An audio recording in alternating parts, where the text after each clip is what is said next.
Bonjour à toutes et à tous. Je me présente pour ceux qui ne me connaissent pas. Je m'appelle Maria.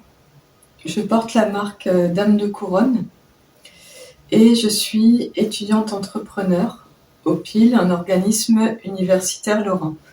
Je suis en reprise d'études en licence de philosophie. Et dans ce cadre, j'ai créé un jeu de dames divinatoire que vous voyez ici. Ça, c'est le prototype. Ce n'est pas la version définitive. Bon, là, vous entendez les pions qui roulent dans la boîte.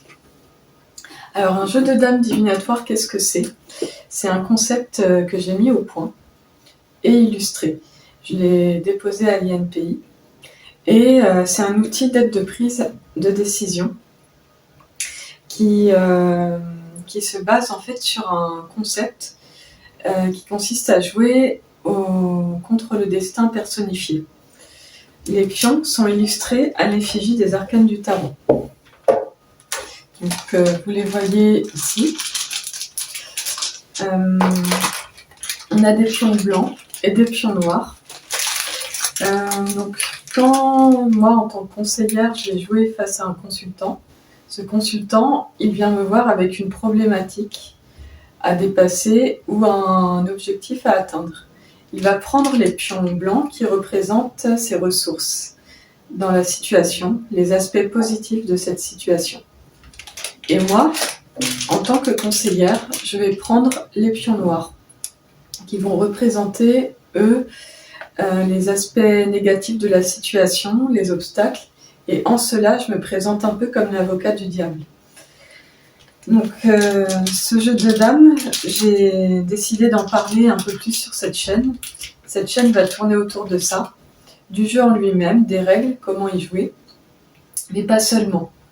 Je vais aussi vous parler de l'aspect théorique plus en profondeur, comme par exemple l'impact spirituel, le côté développement personnel, les disciplines ésotériques auxquelles il se rapporte, comme le tarot, le pendule, mais aussi le houdou, et même plus indirectement les soins akashiques.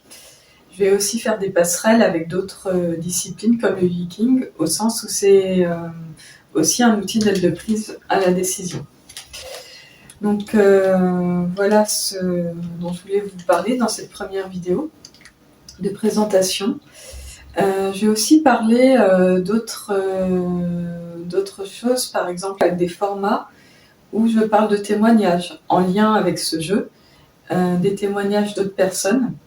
Alors plus largement par rapport à mon approche du tarot et mon intuition des personnes que j'ai pu aider par le passé.